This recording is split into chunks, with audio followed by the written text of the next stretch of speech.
Matric পৰীক্ষাৰ ফলাফল দিয়াৰ পাছৰে পৰা উচ্চতৰ মাধ্যমিকৰ চূড়ান্ত বৰ্ষৰ পৰীক্ষাৰ ফলাফল কেতিয়াকৈ ঘোষণা কৰিব ছাত্ৰ-ছাত্ৰীসকলৰ মনত প্ৰশ্ন। গতিকে আজি আমি ভিডিঅ'টোৰ মাধ্যমেৰে জানিম যে তোমালোকৰ হায়াৰ ছেকেণ্ডাৰী পৰীক্ষাৰ ফলাফল কেতিয়াকৈ ঘোষণা কৰিব পাৰে। নিশ্চয় তোমালোকে ভিডিঅ'টো সম্পূৰ্ণভাৱে চাই থাকিবা।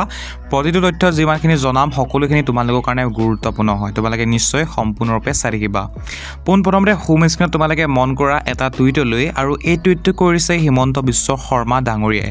ইয়াত উল্লেখ কৰিছে যে তোমালোকৰ হায়াৰ ছেকেণ্ডাৰী যি পৰীক্ষাৰ ফলাফল সেয়া ঘোষণা কৰা হ'ব 22 এপ্ৰিল তাৰিখে পুৱা 9 বজাত আৰু তেওঁ বেষ্ট উইচেছ তোমালোকক জনাইছে। তাৰ পাছতে আৰু এটা তোমালোকে টুইট মন কৰা হোম স্ক্ৰীনত। এই টুইটটো কৰিছে ৰণোজ পেগু ডাঙৰীয়া, আমাৰ অসমৰ শিক্ষামন্ত্ৰীগৰাকী, আৰু ইয়াত উল্লেখ কৰিছে তেওঁ তোমালোকৰ যি হায়াৰ ছেকেণ্ডাৰী পৰীক্ষাৰ ফলাফল সেয়া ঘোষণা কৰা হ'ব 24 এপ্ৰিল তাৰিখে পুৱা 9:45 আৰু লগতে তেওঁ দুটা ৱেবছাইটৰ লিংকো তলত দি দিছে। গতিকে মৰমৰ ছাত্ৰ-ছাত্ৰীসকল তোমালোকে দুটা টুইট দেখিবলৈ পাইছা আৰু এই দুটা টুইট সমগ্ৰ অসমতে হায়াৰ ছেকেণ্ডাৰী দিয়া ছাত্ৰ-ছাত্ৰীসকলৰ হোৱাটছআপত দেখিবলৈ পোৱা গৈছে, বিশেষকৈ ষ্টেটাছত দেখিবৰ কাৰণে পোৱা গৈছে। বাকী এতিয়া আহিছোঁ মূল কথালৈ। তোমালোকে যি দুটা টুইট দেখিবৰ কাৰণে পাইছা এই দুইটা টুইট সম্পূৰ্ণভাৱে ভুৱা টুইট হয়। এনেধৰণৰ টুইট মন্ত্ৰী ডক্টৰ হিমন্ত বিশ্ব শৰ্মা আৰু আমাৰ শিক্ষামন্ত্ৰীগৰাকীৰ কোনো তেওঁলোকৰ টুইটাৰ হেণ্ডেল বা অন্য কোনো ধৰণৰ ছ'চিয়েল মিডিয়া হেণ্ডেলত তেওঁলোকে এই তথ্যটোহে উল্লেখ কৰা নাই যে তোমালোকৰ পৰীক্ষাৰ ফলাফল 22 তাৰিখে দিব পাৰে বা 24 তাৰিখে দিব পাৰে। এনেধৰণৰ কোনো ধৰণৰ তাৰিখ উল্লেখ কৰা নাই।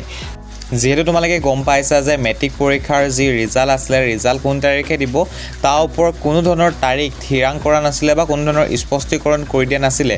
কিন্তু 20 তাৰিখে ঘপককৈ আচলতে ৰিজাল্টটো এনাউন্সমেণ্ট কৰি দিলে। আৰু বিশেষকৈ যদি কওঁ তেনেহ'লে আমাৰ অসমৰ শিক্ষামন্ত্ৰীগৰাকীয়ে 19 তাৰিখে ৰাতি প্ৰায় 9:35 মানত এটা টুইট কৰিছিলে, য'ত তেওঁ উল্লেখ কৰিছে যে 20 তাৰিখে আচলতে ৰিজাল্ট নিদিয়ে বুলি মেট্ৰিক পৰীক্ষাৰ, কিন্তু 20 তাৰিখে আচলতে মেট্ৰিক পৰীক্ষাৰ ৰিজাল্ট দিলে।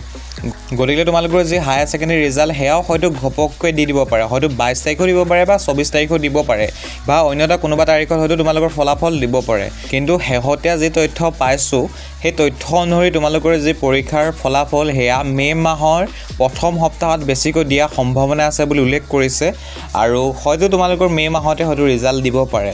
কিন্তু তথাপিও তোমালোকে নিশ্চয় গম পাইছা যে মেট্ৰিক পৰীক্ষাৰ ফলাফল যিদৰে ঘপককৈ দিছে বা শিক্ষামন্ত্ৰীয়ে কোৱাৰ পাছতো যিদৰে ৰিজাল্ট আচলতে দিছে নিদিয়ে বুলি কৈ, হয়তো ঠিক তেনেদৰেও হয়তো তোমালোকৰ এপ্ৰিল মাহৰ কোনোবা এটা তাৰিখত দিব পাৰে। বাকী যদি কিবা নতুন তথ্য আহে তোমালোকৰ ৰিজাল্টৰ ওপৰত নিশ্চয় তোমালোকৰ আগত অৱগত কৰাম। গতিকে তোমালোকে মাজে সময়ে চেনেলটি ভিজিট কৰি থাকিবা। যিসকলে চেনেলটি ছাবস্ক্ৰাইব কৰা নাই নিশ্চয় চেনেলটি ছাবস্ক্ৰাইব কৰি থৈ দিবা, কাৰণ তোমালোকৰ ৰিজাল্টৰ ওপৰত যদি নেক্সট কিবা আপডেট আহে নিশ্চয় তোমালোকৰ আগত অৱগত কৰাম।